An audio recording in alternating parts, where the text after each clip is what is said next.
Welcome back, everybody. Anthony is at one of my favorite locations today because it was his very first live shot when he joined the team. And it was then that we knew, hey, this was going to work out. Well, it is Kites over Lake Michigan, and he is in Two Rivers. Good morning. Does this bring back some fond memories, Anthony?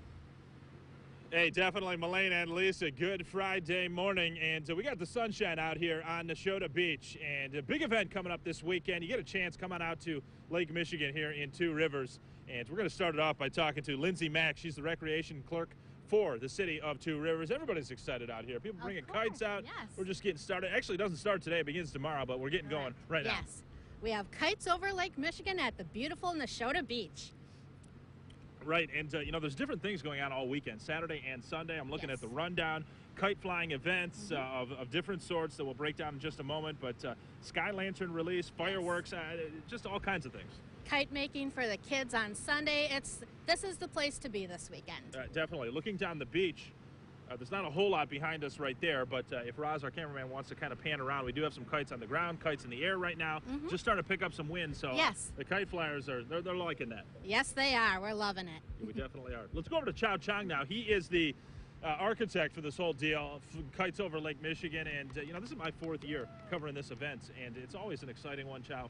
And I can see that you're pretty excited as well. Yeah, we look forward to this every Labor Day weekend. This is our 13th annual Kites over Lake Michigan. And, you know, it started out small and it has gotten really big. And we have a lot of people to thank for this. And, you know, among them would be our title sponsors. Without them, we would not be able to hold this event. And I'm talking about the folks from Shoreline Credit Union and Fox Communities Credit Union. If I could, you know, take a minute and introduce the folks behind the scenes who, you know, gave us the resources to make this happen. Right. You want to bring them over? Sure. Yeah, come on over, guys. Step on in. Let's go. Who do we got here, Chow? Steve Cantor. Steve Cantor from Shoreline Credit Union. Kathy Gustafson from Fox Kathy. Credit Union. Bonnie Tim and Kyle Bunsen. Yeah, I remember the first year I was out here. I was racing, running of the bulls with Bonnie. I think you should do it again. Yeah, we're going to do it again in the second segment. You had mentioned that this event had started small, got bigger. What's interesting is that apparently the beach here at Neshota Beach is started big. It's getting smaller over the past few years. What's going on with that, Joe? You know, it's a cycle. And, you know, the length goes up, goes down. I mean, the width.